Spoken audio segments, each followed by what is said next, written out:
ఆంధ్రప్రదేశ్లో ప్రస్తుతం ప్రజల మైండ్ ఎలా ఉందనే times now Bharat Jan gun common పేరుతో పబ్లిక్ మూడ్ తెలుసుకునే ప్రయత్నం చేసింది. జూన్ చివరి వారంలో దేశవ్యాప్తంగా ఓటర్ల నాడి తెలుసుకునే ప్రయత్నం చేసింది. జాతీయ స్థాయిలో మారుతున్న సమీకరణాలతో పాటుగా రెండు తెలుగు రాష్ట్రాల్లో ప్రజలు ఎవరికి మద్దతుగా నిలుస్తున్నారో సర్వే నిర్వహించింది. అందులో ఆసక్తికర అంశాలు ఈ సర్వే తెలిపింది. లోక్సభ ఎన్నికల్లో ఎవరికి ఎన్ని సీట్లు వస్తాయి, ఏ రాష్ట్రంలో ప్రజలు ఎవరి వైపు ఉన్నారనే అంశాలను తెలిపింది. కేంద్రంలో బీజేపీ మరోసారి అధికారం దిశగా హ్యాట్రిక్ విజయం ఖాయమని తేల్చింది. ఇక తెలుగు రాష్ట్రాల్లో మెజారిటీ ప్రజలు బీఆర్ఎస్ వైపు ఉన్నారని తెలిపింది. ఆంధ్రప్రదేశ్లో వైసీపీతోనే ఉన్నారని సర్వే లెక్కలు స్పష్టం చేశాయి.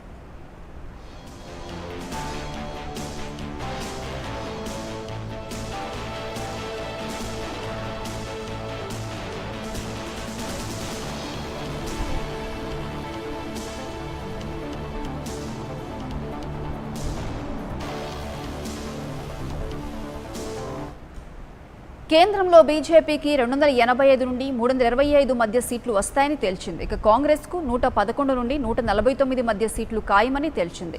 మమతా బెనర్జీ టీఎంసీకి 20 నుండి 22 సీట్లు వస్తాయని అంచనా వేసింది. ఇక ఒడిశాలో బిజు జనతాదళ్కు 12 నుండి 14 సీట్లు వస్తాయని పేర్కొంది. ఢిల్లీ ముఖ్యమంత్రి కేజ్రీవాల్ ఆప్కు 4 నుండి 7 సీట్లు వస్తాయని పేర్కొంది. ఇతరులకు 18 నుండి 38 సీట్లు వస్తాయని ఈ సర్వేలో వెల్లడించారు.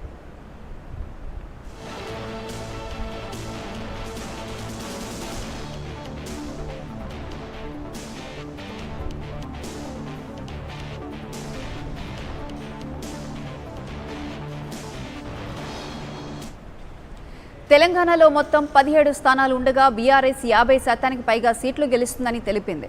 తెలంగాణలో బీఆర్ఎస్కు 9 నుండి 11 సీట్లు వస్తాయని అంచనా వేసింది.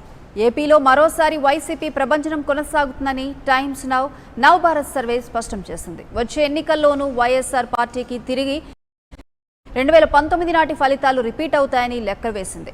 ఈ సర్వే లెక్కల ప్రకారం ఏపీలో వైసీపీకి 24 నుంచి 25 సీట్లు వస్తాయని అంచనా వేసింది. టీడీపీకి 1 సీటు పేర్కొంది.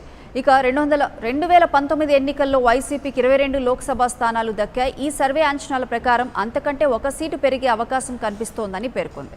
టీడీపీ జనసేన పొత్తు దాదాపుగా ఖాయంగా భావిస్తున్న సమయంలోనే ఈ సర్వే జరిగింది.